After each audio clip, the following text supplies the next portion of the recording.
Bismillah, Assalamualaikum warahmatullahi wabarakatuh. Ahlan wa sahlan anak-anak semua. Selamat datang di pembelajaran kita mata pelajaran Pendidikan Agama Islam dan Budi Pekerti, khususnya di kelas 9 bersama Bapak Ridwan Maulana. Kita akan lanjutkan pembelajaran kita ke bab 5 sekaligus bab terakhir di semester 1 ini, yaitu tentang kehadiran Islam mendamaikan bumi Nusantara. Bab ini anak-anak akan memahami sejarah perkembangan Islam di Nusantara, juga bisa menyajikan rangkaian sejarah perkembangan Islam di Nusantara. Ada 3 subbab yang akan kita nanti pelajari, yaitu alur perjalanan dakwah Nusantara, cara-cara dakwah di Nusantara, juga tentang kerajaan-kerajaan Islam yang ada di Nusantara. Dari ketiga subbab ini diharapkan nanti anak-anak bisa mengambil hikmah kehadiran Islam dalam mendamaikan bumi Nusantara, lalu mengambil apa sikap mulianya, seperti mencintai para ulama, gigih dan semangat dalam berdakwah, menghargai perbedaan agama dan keyakinan, giat belajar untuk meraih cita-cita, rajin beribadah, dan tentu tujuannya untuk bisa diamalkan dalam kehidupan sehari-hari. Video kali ini kita akan khusus membahas satu saja dulu, yaitu alur perjalanan dakwah di Nusantara. Setidaknya ada 3 pertanyaan yang bisa kita tanyakan. Yang pertama, kapan sih awal mula Islam itu masuk ke Nusantara? Yang kedua, siapakah yang membawa Islam ke Nusantara? Dan yang ketiga, daerah mana yang pertama kali mendapat ajaran Islam? Mari kita bahas. Nah, sebelum itu, masalah masuknya Islam ke Nusantara ini sulit dipastikan, karena kita pahami dulu bahwa Nusantara itu memiliki wilayah geografis yang sangat luas, lebih dari 27.000 pulau yang ada di sana, dan luasnya itu lebih dari 5 juta kilometer, sangat luas. Pada zaman itu juga Nusantara terletak di jalur persimpangan jalan Laut Niaga, Arab, India, dan Cina. Jadi para pedagang, terutama dari tiga bangsa itu melewati Indonesia dalam perdagangan internasional, sehingga sulit memastikan wilayah mana yang pertama mendapat ajaran Islam. Nah, oleh karena itu terdapat beberapa teori tentang masuknya agama Islam ke Nusantara.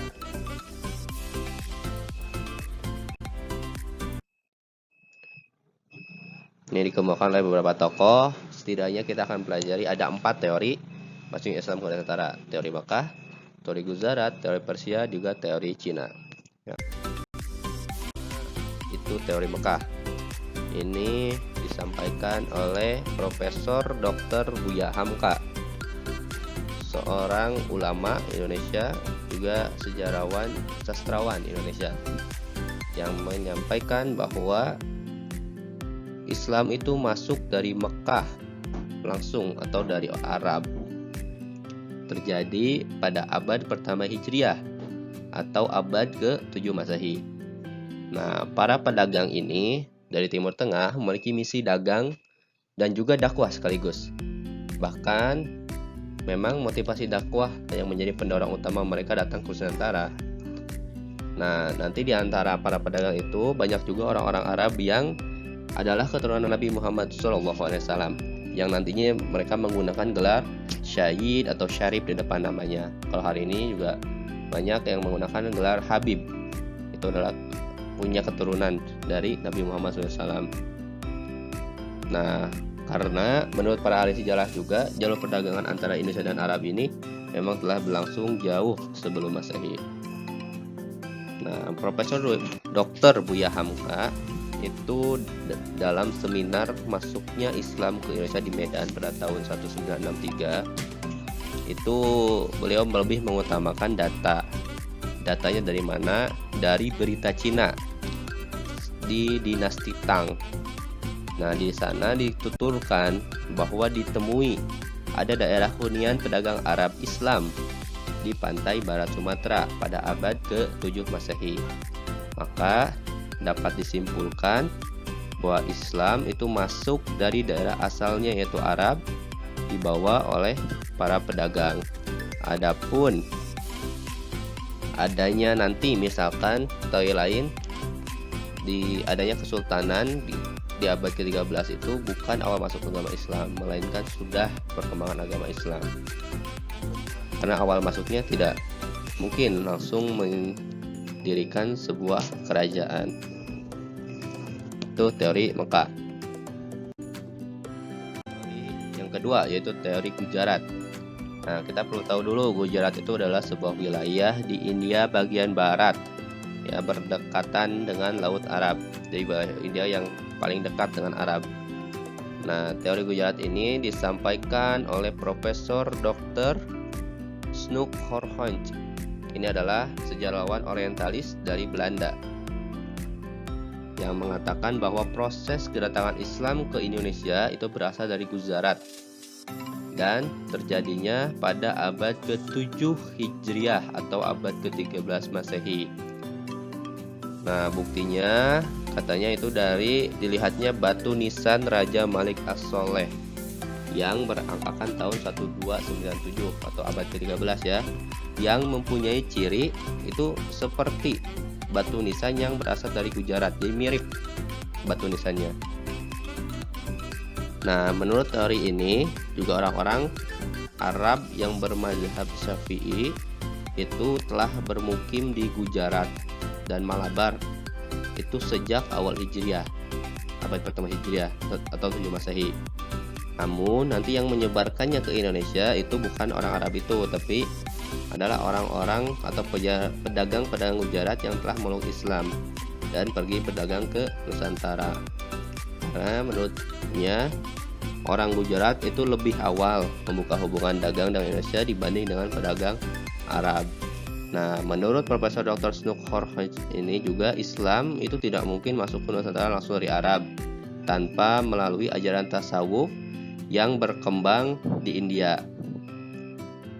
Karena di Indonesia pun berkembang pesat ajaran tasawuf. Nah, daerah India itu adalah Gujarat dan masuknya pertama kali itu pada abad ke-13 di Kerajaan Samudra Pasai. Nah, namun Profesor Dr. Snoek Horhonch ini tidak menjelaskan antara awal mula masuk dan berkembangnya Islam. Seperti tadi ya yang disampaikan oleh Profesor Buya Hamka. Apakah mungkin Islam begitu masuk ke Samudra Pasai itu langsung mendirikan kekuasaan politik atau kesultanan?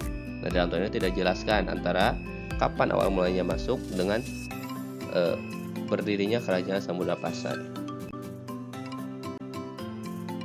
Yang ketiga, teori Persia.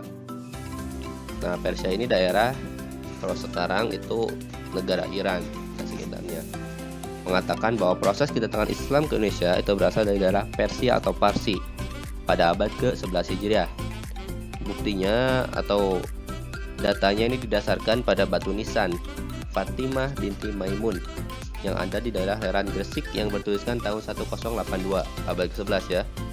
Nah, selain itu juga bukti lainnya adanya kesamaan budaya dan tradisi yang berkembang antara masyarakat Persia dan Indonesia.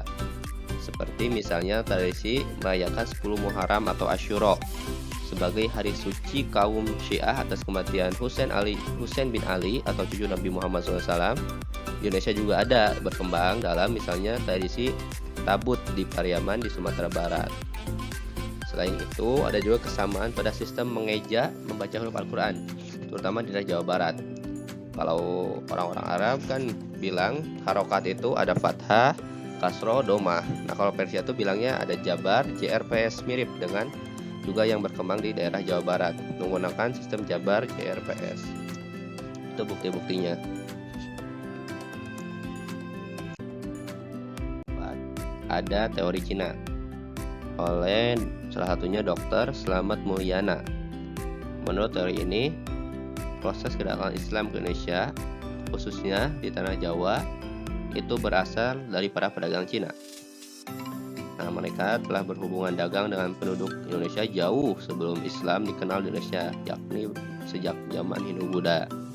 Ajaran Islam sendiri telah sampai di Cina pada abad ke-7 Masehi. Pada masa dinasti Tang tahun 618 sampai 960 itu di daerah Guangzhou, Kantong, Zhangzhou, dan pesisir Cina Selatan. Di sana pun terdapat sejumlah pemukiman Islam. Dan sekitar tahun 879 Masehi terjadi perpindahan orang-orang Islam dari Kanton itu ke Asia Tenggara atau dari Kedah ke Palembang.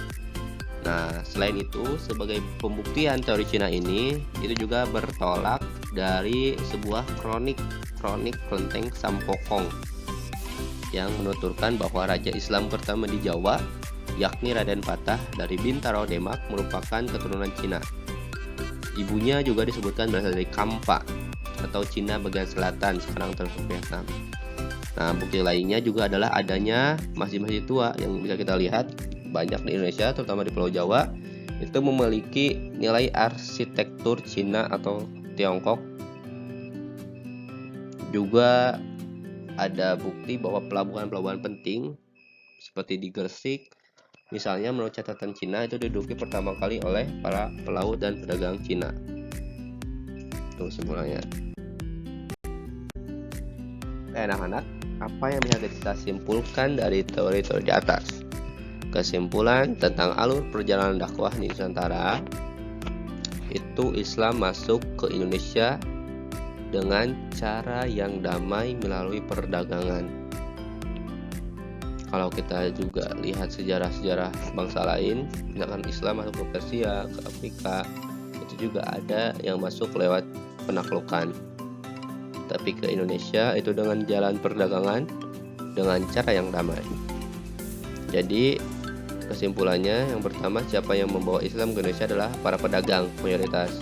Walaupun pedagang itu juga ada yang merangkap sekaligus ya sebagai seorang ulama, seorang guru, atau seorang ahli tasawuf, sufi, dan sebagainya. Lalu kapan waktunya? Waktunya kalau dari sumber sejarah yang ada itu menguatkan pada teori Mekah yang mengatakan bahwa agama Islam sudah masuk ke Indonesia pada abad ke-1 Hijriah atau 7 Masehi. Adapun setelah itu terus berkembang dan keberadaannya menjadi jelas pada abad ke-13 yang ditandai dengan berdirinya Kerajaan Samudra Pasai di Aceh sebagai kerajaan Islam yang pertama. Jadi perlu dibedakan kapan awal mula masuk dan kapan masa perkembangannya. Jadi tidak begitu masuk langsung buat kerajaan. Masuk di abad ke-7, menyebar meluas, terus hingga nanti di abad ke-13 itu sudah berkembang, sudah punya kerajaan, nantinya ada sistem pendidikan dan sebagainya. Lalu yang ketiga, daerah mana yang pertama kali mendapat ajaran Islam? Nah, kita bisa lihat di peta, ini jalur perdagangan antara Arab, India, Indonesia, Cina, juga ada Persia. Bisa terlihat, misalkan orang-orang Mekah itu yang berdagang melewati laut menuju Persia, menuju India, ke Indonesia, juga terus bisa sampai ke Cina. Ataupun sebaliknya, orang-orang Cina untuk ke India, ke Persia, ke Arab itu ya melewati Indonesia dulu. Di Indonesia, terutama ini Indonesia bagian barat, itu termasuk pertemuan antara 3 atau 4 bangsa tadi. Sehingga yang paling dimungkinkan yang pertama kali mendapatkan ajaran Islam ya daerah barat ini, daerah Sumatera. Tuh. Baru nanti menyebar ke daerah tengah, daerah timur Indonesia. Itu 3 kesimpulannya. Namun dengan berbagai bukti sejarah dikemukakan, artinya proses masuknya Islam ke Indonesia itu secara bertahap juga melalui banyak cara.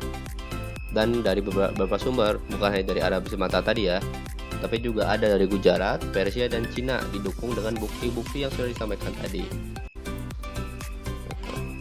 Nah, adapun semua teori di atas tentu masing-masing memiliki kelemahan dan kelebihan tersendiri. Tapi ya semua teori di atas itu semakin memperkaya khazanah keilmuan tentang sejarah Islam di Nusantara.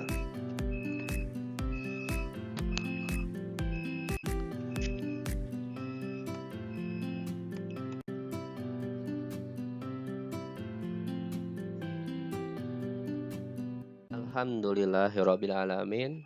Itu tadi materi tentang alur perjalanan dakwah Islam di Nusantara. Semoga anak-anak bisa memahaminya, juga semoga bermanfaat. Ada pertanyaan? Silahkan komen di bawah. Terima kasih. Wassalamualaikum warahmatullahi wabarakatuh.